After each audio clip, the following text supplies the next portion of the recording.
ഈ കാടിനെ കുറിച്ച് കൊച്ചുദേവർക്കൊന്നും അറിയില്ല. ഞങ്ങളൊക്കെ ഭയപ്പെട്ടാ തമ്പ്ര ഈ കാട്ടിൽ കഴിയണത്. കാടിന്റെ മക്കളല്ലേ നിങ്ങൾ? നിങ്ങൾ ആരെ ഭയപ്പെടാൻ? അങ്ങനെയാ എല്ലാവരുടെയും വിചാരം. സത്യത്തിൽ ഓരോ ദിവസം കഴിച്ചുകൂട്ടുന്ന എങ്ങനെയാന്ന് ഞങ്ങൾക്കേ അറിയൂ. എന്നാ ഏത് നേരത്തെ ജഗ്ഗു കയറി വരുന്നെന്ന് അറിയില്ല. ജഗ്ഗു? അതാര്? ഈ കാടിന്റെ രാജാവ്. കാട് മുഴുവൻ ഭരിക്കുന്നത് അവനാ. അപ്പനും മൂപ്പൻ സ്ഥാനേ ഉള്ളൂ. ഇവിടെയുള്ള മനുഷ്യർക്ക് മാത്രമല്ല, മൃഗങ്ങൾക്കും ജഗ്ഗുവിന് പേടിയാ. റേഞ്ച് ഓഫീസ് ഭരിക്കുന്നതും അവനാ. അങ്ങനെ ഒരു കഥാപാത്രം കൂടി ഇവിടെ ഉണ്ടോ? ഉണ്ട്. പെണ്ണുങ്ങൾക്ക് ഒറ്റയ്ക്ക് പുറത്തിറങ്ങാൻ പറ്റില്ല. ചന്ദനവും കഞ്ചാവും കടത്തുകയാ പണി. ജഗ്ഗുവിനെ എതിർത്തവരാരും ഇന്ന് ഈ കാട്ടിലില്ല. ജഗ്ഗുവിനെ കൊച്ചുദേവര് കണ്ടിട്ടില്ലേ? ഞാൻ കണ്ടിട്ടുണ്ട്. 2-3 തവണ എന്റെ ജ്ഞാനദൃഷ്ടിയിൽ ഞാൻ കണ്ടിട്ടുണ്ട്. ആളെങ്ങനെ തടിയനാണോ? ഭയങ്കര തടിയനാ. കൊച്ചുദേവര് സൂക്ഷിക്കണം. പുതുതായി നാട്ടിൽ നിന്ന് ആര് വന്നാലും കൊന്നു കളഞ്ഞേക്കണമെന്നാ ജഗ്ഗു അപ്പനോട് കൽപ്പിച്ചിരിക്കുന്നത്. അങ്ങനെ ചെയ്തില്ലെങ്കിൽ ജഗ്ഗു അപ്പനെ കൊല്ലും.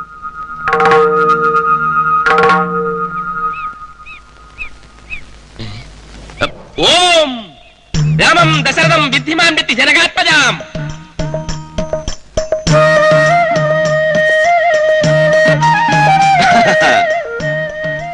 ഒന്നുകൊണ്ടും ഭയപ്പെടണ്ട. ധൈര്യമായി കുടിയിലേക്ക് പോയിക്കോളൂ.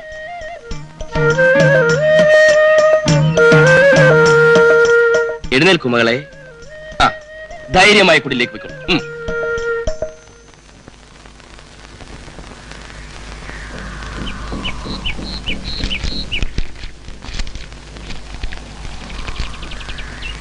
എന്താണ് ജേർണലിസ്റ്റേ, കാട് കാണാൻ ഇറങ്ങിയതായിരിക്കും. പുതിയ വേഷം ഭംഗിയായിട്ടുണ്ട്. Thank you. ലേഖന പരമ്പരയൊക്കെ എവിടം വരെയായി?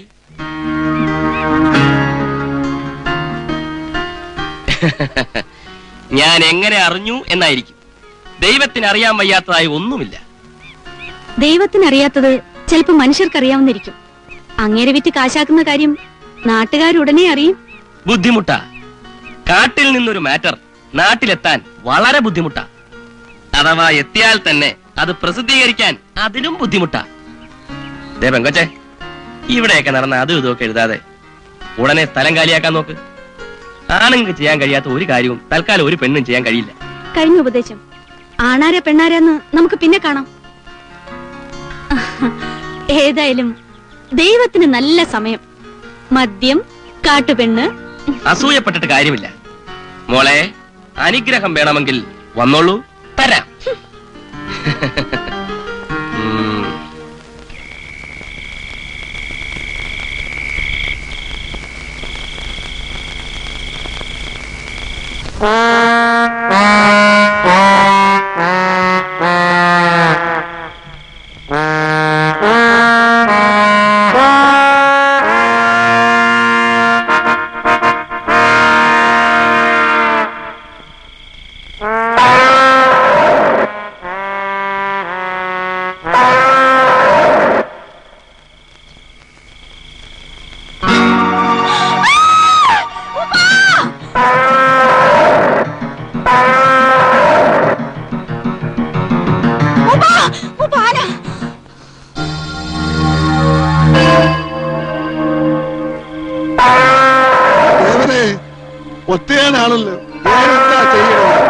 ഇനി ഒറ്റ മാർഗമുള്ളൂ.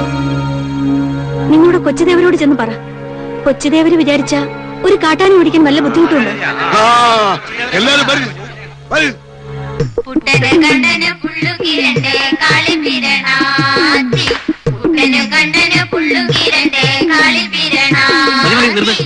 നിങ്ങൾക്ക് ഈ അരമന മുട്ട് പോലത്തെ കളിയില്ലാതെ ഡിസ്കോ ഒന്നും അറിയില്ലേ?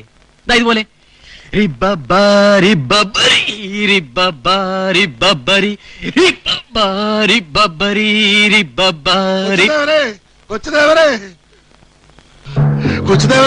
കൊച്ചുദേവരെ കാപ്പാത്തുക. കാട്ടാന വന്ന് അടിയക്കടെ കുടില് തകർത്തു. അടിയങ്ങളെ രക്ഷിക്കണേ. കാട്ടാനയോ? അങ്ങനെ വരാൻ ന്യായമില്ലല്ലോ.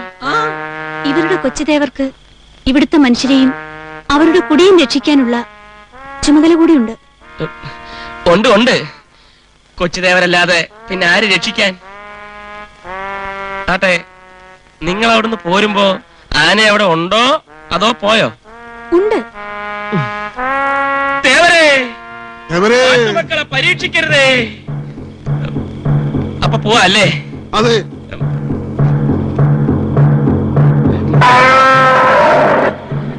അവിടെ തന്നെ നിൽക്കുന്നു. കഴിഞ്ഞ കുടി ഇവനാണ് നശിപ്പിച്ചത്.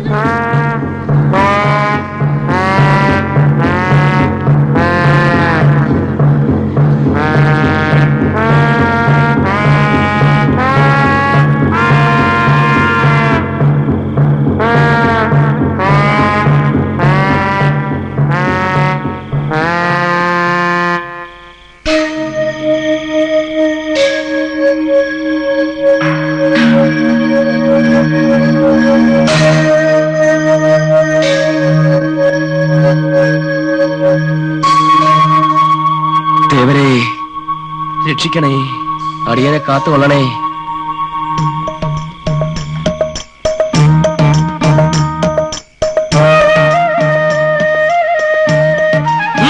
തിരിച്ചു പോടാ കുട്ടാ.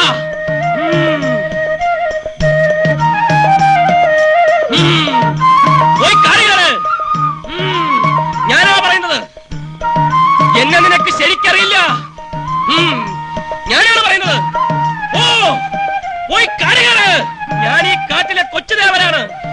ഞാൻ പറയുന്നത് ഈ കാട്ടിൽ നടക്കൂ. പോയി കാണിയാണ്. അയ്യോ ദേവനെ, മടിച്ചു നിൽക്കാതെ പോകാൻ. മേലിൽ ഈ ഭാഗത്ത് കണ്ടുപോകരുത്.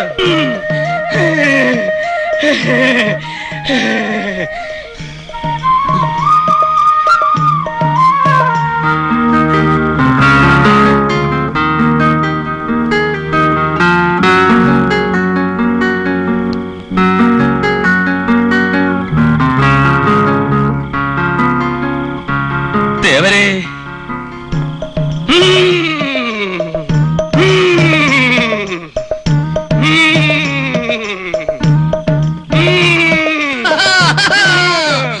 ഈ കൊച്ചുദേവരുടെ കഴിവിൽ ആർക്കെങ്കിലും വിശ്വാസം നഷ്ടപ്പെട്ടാൽ ഇതല്ല ഇതിനപ്പുറം ഇവിടെ നടക്കും. ഒന്നുകിൽ വിശ്വസിക്കുക, അല്ലെങ്കിൽ വിശ്വസിക്കാതിരിക്കുക. പരീക്ഷിക്കരുത്, പരീക്ഷിക്കരുത്. മൂപ്പന്മകളെ വേണി ഇവിടെ വാ. ഇനി എന്താപത്ത് വന്നാലും കൊച്ചുദേവനായ എന്നെ മനസ്സിൽ ധ്യാനിച്ചാൽ മതി. മനസ്സിലായോ? ഓ ദേവരെ.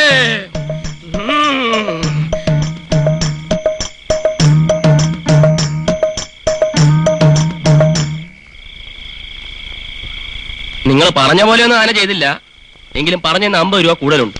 ഇനി ഈ പ്രദേശത്ത് കണ്ടുപോരുത്. പൊയ്ക്കോ പൊയ്ക്കോ പൊയ്ക്കോ.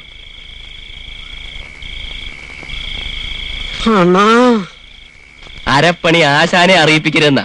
നീ വാ. For the health of all the wild elephants in the Kumangali forest, and for the defeat of the journalist and the health of the Arapapan. കൊച്ചുദേവനെ, കൊച്ചുദേവനെ, കൊച്ചുദേവനെ, കൊച്ചുദേവനെ, കൊച്ചുദേവനെ, ആന വീണ്ടും വന്നു. കാട്ടാനെ? കൊച്ചുദേവരെ, നിങ്ങൾക്കെന്താ എത്ര പേടി? സിദ്ധിയുള്ള ആളല്ലേ, ഇപ്പൊ ഓടിച്ചതുമല്ലേ? ദേവരെ,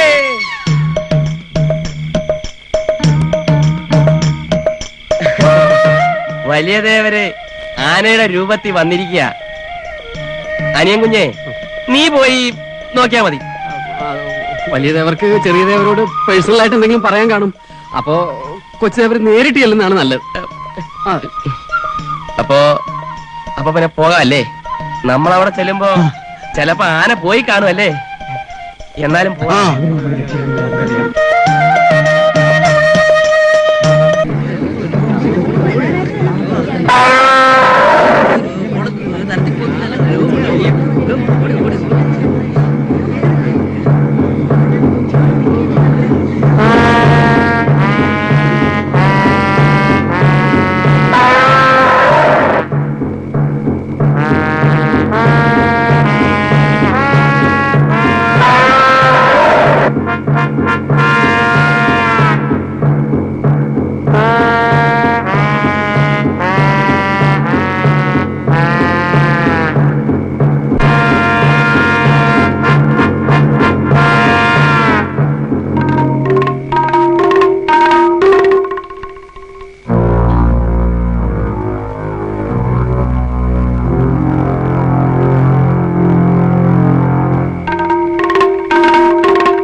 ആത്മാർത്ഥമായി പറയുകയാണ്.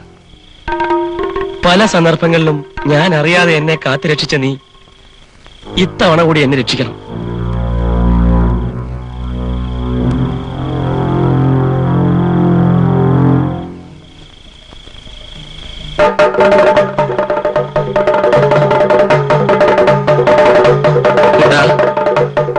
തിരിച്ചു പോടാ.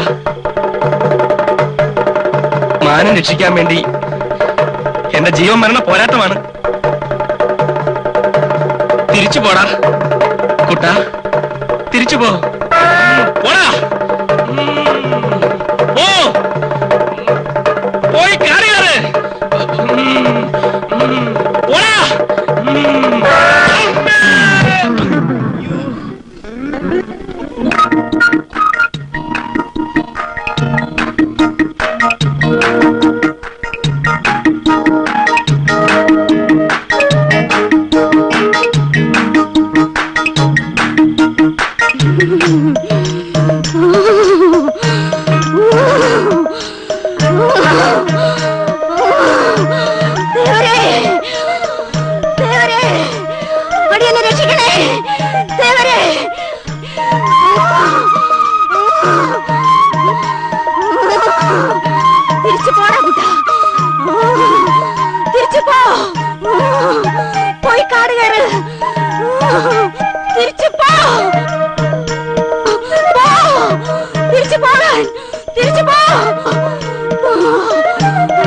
നിന്നോട് ഞാനാ പറഞ്ഞത്, പോകാൻ. പോടാ കുട്ടാ.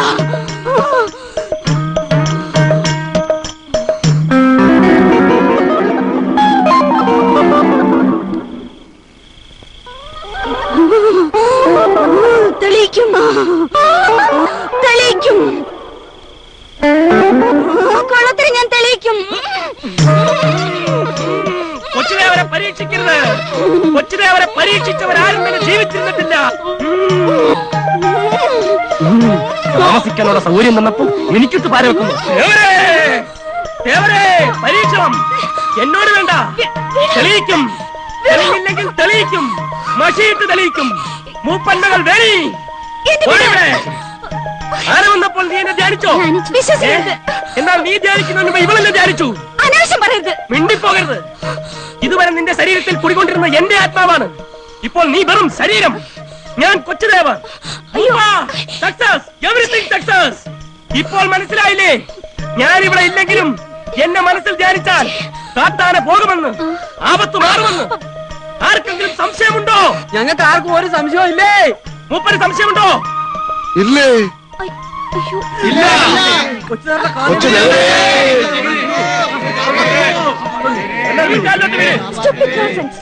Stupid is your father. You? എവരെ താങ്ക്സ്. അവര് തന്നതിൽ 100 രൂപ കൂടുതലുണ്ട്. പൊയ്ക്കോ പൊയ്ക്കോ.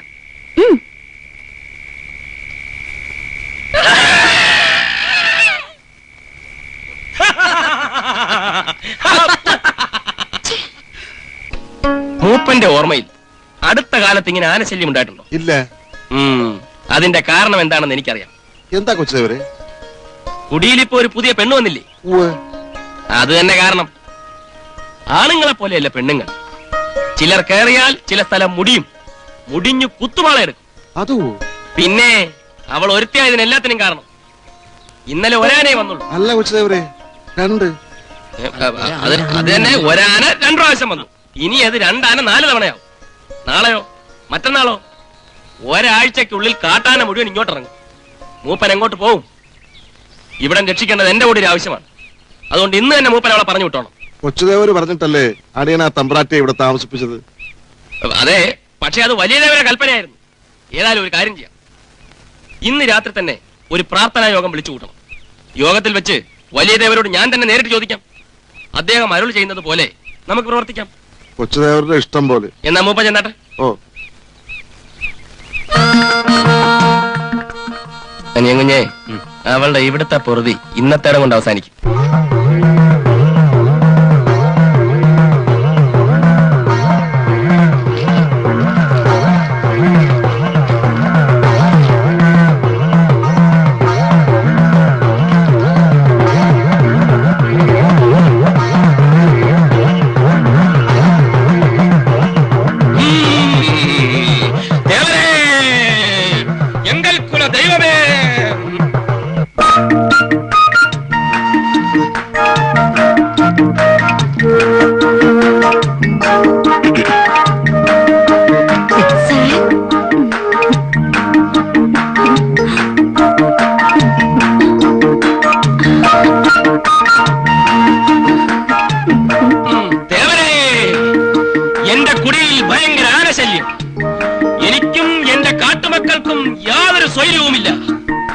ആനശല്യത്തിൽ നിന്നും അടിയങ്ങളെ കാപ്പാത്തുങ്കോ. സാർ, ഇത് ജപ്പാനോ ജർമ്മനിയോ? ഇന്ത്യൻ. ഞാനൊന്ന് ടെസ്റ്റ് ചെയ്ത് നോക്കട്ടെ. ഒരു പെണ്ണാണ് ഇതിന് കാരണമെന്ന് അടിയന് ബലമായ സംശയം.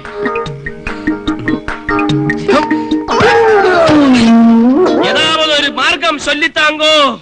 ഞാനെന്താ തമിഴനോ? Bloody stupid.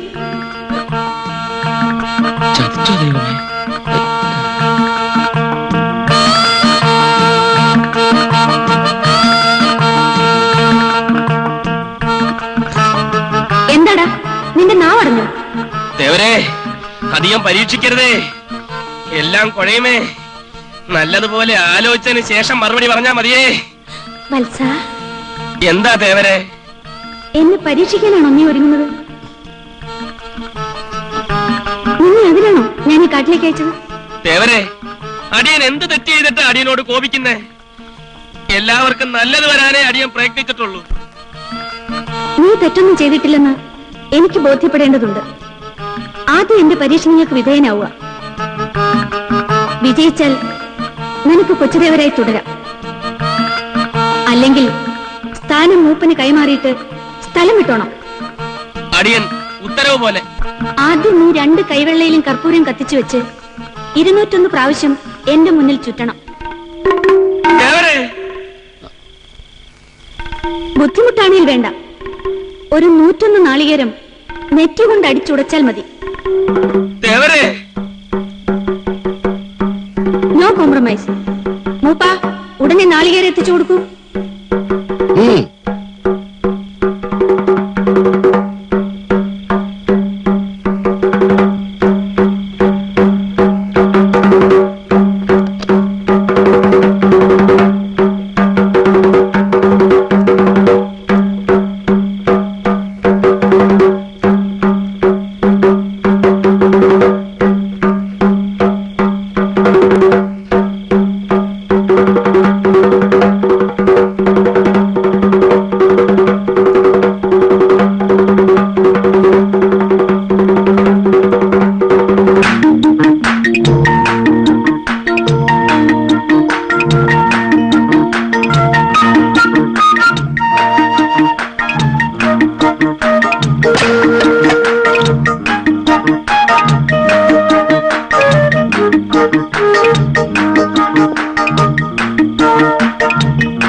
മതി.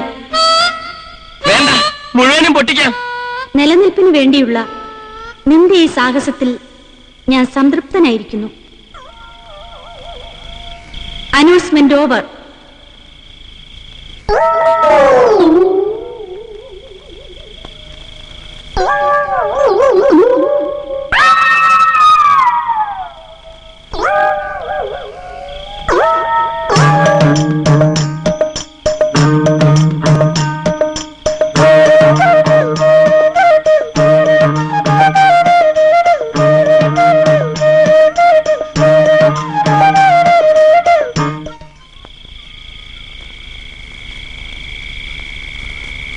എന്നാലും ഒരു പെണ്ണിനെ കണ്ടപ്പോ നീ അണ്ണാ അനിയൻ കുഞ്ഞേ, ഈ നാട്ടുതേങ്ങ പോലെയല്ല കാട്ടുതേങ്ങ. ചിരട്ടയ്ക്കൊക്കെ ഭയങ്കര ബലമാ. എന്നാലും എനിക്കൊന്ന് കാണാൻ പറ്റില്ല അണ്ണത്. പോടാ അണ്ണാ, അന്ന് പന്തത്തെ പിടിച്ചെന്റെ കൈ പൊള്ളിച്ചില്ലേ, അന്നേ ഞാൻ മനസ്സിൽ കരുതിയതാ അണ്ണൻ ഇതിലും വലുത് എന്തെങ്കിലും വരുമെന്ന്. അപ്പൊ നീയും കൂടെ ചേർന്നാണോ? അയ്യേ, അങ്ങനെ ഞാൻ ചെയ്യൂ. ഇയാള് വരുന്നുണ്ട്. നമസ്കാരം കൊച്ചുദേവരെ. കൊച്ചുദേവരെ, നല്ല വേദനയുണ്ടോ? നെറ്റി ഒരുപാട് മുറിഞ്ഞോ? അല്ല, കൊച്ചുദേവരുടെ സിദ്ധിയൊക്കെ എവിടെ പോയി? ദൈവത്തിനും വേദനിക്കുമെന്ന് ഇപ്പം മനസ്സിലായി. ഒത്തിരി പേര് വേദനിപ്പിക്കുന്നവർക്ക് വേദന വന്നാൽ അത് കുറെ വൈകും. ആ സാരമില്ല, തലച്ചോറിന് ഇളക്കം തട്ടിയാലേ കുഴപ്പമുള്ളൂ. അത് തലച്ചോറുള്ളവരുടെ കാര്യമാണ് കേട്ടോ. ഏതായാലും മൂപ്പനെ ചെന്ന് കാണും, വല്ല പച്ചമരുന്നും വെച്ചേരും. തൽക്കാലം എന്റെ നെറ്റി ഇത്തിരി മുറിഞ്ഞു, ഇത്തിരി വേദനിച്ചു. ഇതൊക്കെ അങ്ങ് മാറുവേ. അപ്പൊ എന്താ വേണ്ടെന്ന് എനിക്കറിയാം. ആ ഞാൻ പോട്ടെ. കൊച്ചുദേവര് മരിച്ചോ ഇല്ലയോ എന്നറിയാൻ വന്നതാ.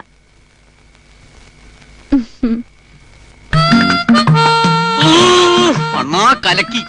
അണ്ണനിട്ട് ഉഗ്രം വെപ്പ് വെച്ചിട്ട് അവള് പോയത്. ഓ, ഞാൻ ഇത്രയും കാലം തലകുത്തി നിന്ന് ആലോചിച്ചിട്ട് നടക്കാത്ത കാര്യമാ. ഇവളാണ് അണ്ണാ ശരിയായ ആണ്. അനിയൻ കുഞ്ഞെ, എന്തോ സമീപ ഭാവിയിൽ തന്നെ ഇവളെന്റെ മുമ്പിൽ വന്ന് തല കുനിച്ച് നിൽക്കുന്ന രംഗം തെളിഞ്ഞു വരുന്നടാ. പത്രമെന്ന് കേട്ടാൽ വിരലെന്ന് പലരും ഉണ്ടാവും. അക്കൂട്ടത്തിൽപ്പെട്ട ആളല്ല ഞാൻ. നിങ്ങൾ എഴുതിയിരിക്കുന്നത് എന്നെ കുറിച്ചാണെന്ന് വ്യക്തമല്ലേ? പൂവൻകൊല്ലിക്കാട്ടിൽ നിന്നും വൻതോതിൽ ഈട്ടിയും ചന്ദനവും അനധികൃതമായി കടത്തുന്നല്ലേ ഞാൻ എന്റെ പത്രത്തിൽ എഴുതിയുള്ളൂ. അതിന്റെ പിന്നിൽ ഒരു രാഷ്ട്രീയ നേതാവിന്റെ ഒത്താശയുണ്ടെന്നും ഞാൻ എഴുതിയിരുന്നു. അത് മിസ്റ്റർ മാത്യു ആണെന്ന് എഴുതിയില്ലല്ലോ. ഒരുപാട് വിരട്ടലുകളും ഭീഷണികളും ഒക്കെ ഇതിനു മുമ്പും കേട്ടിട്ടുള്ളവരാണ് ഈ മാധവമേനൻ. മിസ്റ്റർ മാത്യുവിന് മറ്റെന്തെങ്കിലും പറയാനുണ്ടെങ്കിൽ ആവാം. ഉണ്ട്, ഒന്നുകൂടി പറയാനുണ്ട്. ഇത് സംബന്ധിച്ച വാർത്തകൾ ഇനി നിങ്ങളുടെ പത്രത്തിൽ വരരുത്. വന്നാൽ ഈ മാത്യുവിൻ രാഷ്ട്രീയം മാത്രമല്ല, അറിയാവുന്നതെന്ന് കൂടി മിസ്റ്റർ മേനോൻ അറിയേണ്ടി വരും. അതും എനിക്കറിയാം. പ്രത്യേകിച്ച് ഓർമ്മപ്പെടുത്തൽ ആവശ്യമില്ല. നാളത്തെ പത്രത്തിൽ പൂമങ്കുല്ലിക്കാട്ടിലെ നിങ്ങളുടെ വലങ്കൈ ജഗ്ഗുവിനെ കുറിച്ചും ജഗ്ഗുവിന്റെ മേൽനോട്ടത്തിൽ നിങ്ങൾ നടത്തുന്ന കഞ്ചാവ് കൃഷിയെ കുറിച്ചുമാണ് ഞാൻ എഴുതാൻ പോകുന്നത്. രാഷ്ട്രീയ പ്രവർത്തകന്റെ രാജ്യസേവനം ഏത് തരത്തിലുള്ളതാണെന്ന് നാട്ടുകാരും കൂടി അറിയട്ടെ. നാട് നന്നാക്കി അടങ്ങൂ എന്ന വാശിയിലാണല്ലേ? കാണാം. എപ്പോഴും ഏതു നേരത്തും സ്വാഗതം.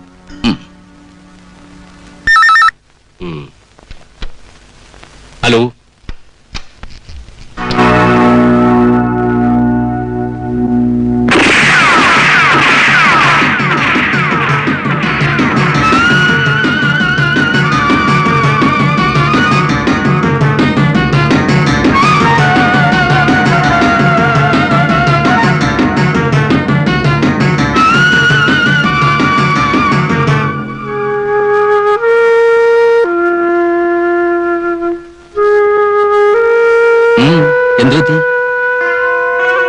ഒന്നുമില്ല.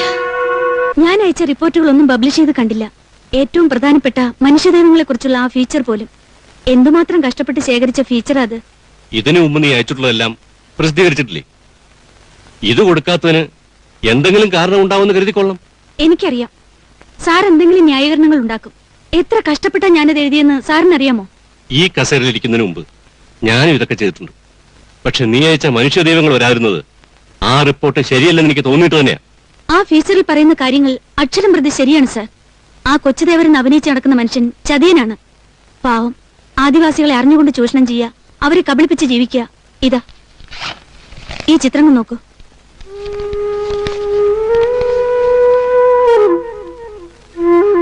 ഇതൊന്നും ഞാൻ നിഷേധിക്കുന്നില്ല. ആ കാർഡിനെ കുറിച്ച് നിനക്കറിയാൻ കഴിയാത്ത പല കാര്യങ്ങളും എനിക്ക് നേരത്തെ കിട്ടിക്കഴിഞ്ഞു. അതെങ്ങനെ? ആരാ അയച്ചെന്നത്? അതൊന്നും ഇപ്പൊ അറിയേണ്ട കുട്ടി. കഞ്ചാവ് കടത്തുകാരുടെയും ചന്ദനമോഷ്ടാക്കളുടെയും ഒരു അധോലോകമാണത്. ജഗ്ഗു എന്നൊരു കാട്ടുകള്ളന്റെ നേതൃത്വത്തിലാണ് ഇതൊക്കെ നടക്കുന്നത്. അവരെ നയിക്കുന്നത് രാഷ്ട്രീയ നേതാക്കളും. അവരിലൊരാളാണ് ഇപ്പോഴെന്നെ ഭീഷണിപ്പെടുത്തിട്ട് ഇവിടെ നിറങ്ങിപ്പോയത്. പൂമൻകൊല്ലിലേക്ക് നീ പോകുന്നതിനോട് ആദ്യമേ ഞാൻ എതിർപ്പ് പറഞ്ഞത് ആ കാട്ടുകള്ളന്മാരെ കുറിച്ച് അറിയാവുന്നുണ്ടായിരുന്നു. എന്തും ചെയ്യാൻ പഠിക്കാത്ത ക്രൂരനാണ് അവൻ. അവനെ എതിർക്കുന്നവർ പിന്നെ ഈ ഭൂലോകത്തുണ്ടാവില്ല. നീയൊക്കെ ഈ ലോകത്താണോ ജീവിക്കുന്നത്? പത്രത്തിൽ എന്തൊക്കെ എഴുതിയിരിക്കുന്നത് കണ്ടോ? പൂവൻകൊല്ലിക്കാട്ടിൽ നിന്നും ലോഡ് കണക്കിന് ചന്ദനത്തടികൾ പുറത്തേക്ക് കടത്തുന്നു, ചാക്ക് കണക്കിന് കഞ്ചാവ് കടത്തുന്നു. ഒരു രാഷ്ട്രീയ നേതാവിന്റെ തണലിലാണ് കാട്ടുകളനായ ജഗ്ഗു ഇതൊക്കെ ചെയ്യുന്നതെന്ന്. ഇതിലധികം ഞാൻ നാറാനില്ല. ഈ രഹസ്യം എങ്ങനെ പുറത്തായി? നാനെന്താ ഊരിലെല്ലാം സാർക്ക് തരലയാ. സാർക്കാകത്താണ് മൈസൂരിലെ ക്യാമ്പ് പോട്ടത്. യാതൊരു ന്യായീകരണവും എനിക്ക് കേൾക്കണ്ട. ഇവിടുത്തെ ചുമലുകളൊക്കെ ഏൽപ്പിച്ചിരിക്കുന്നത് നിന്നെയാ. ആരൊക്കെയോ എനിക്കെതിരായി നീങ്ങി തുടങ്ങിയിരിക്കുന്നു. മുമ്പലത്തെക്കാളേറെ ജാഗ്രതയോടെ ഇരിക്കേണ്ടി വന്നിരിക്കുന്നു. കാട്ടിൽ അപരിചിതരാരെങ്കിലും കടന്നു വന്നൊന്നും തിരക്കോ നീ? എല്ലാം അറിഞ്ഞുകൊണ്ട് എഴുതിയ പോലെയാ വാർത്ത. ഇതിന്റെ പിന്നിൽ ആരായിരുന്നാലും 24 മണിക്കൂറിനുള്ളിൽ അവനെ തുടച്ചു നീക്കിയിരിക്കണം. ശരി സാർ. രഘു, ആ തലശ്ശേരി പാർട്ടിക്ക് 1 കിൻഡൽ കഞ്ചാവ് എത്തിച്ചു കൊടുക്കണം. ഞാൻ എല്ലാം അറേഞ്ച് ചെയ്തിട്ടുണ്ട്. പഴയതുപോലെ കടലോറിയിൽ കയറ്റി അയച്ചാൽ മതി. ഈ സാഹചര്യത്തിൽ ജാഗ്രതയോട്ടിരിക്കണമെന്ന് പ്രത്യേകം പറയണ്ടല്ലോ. എല്ലാം കറക്റ്റായിരുന്നു.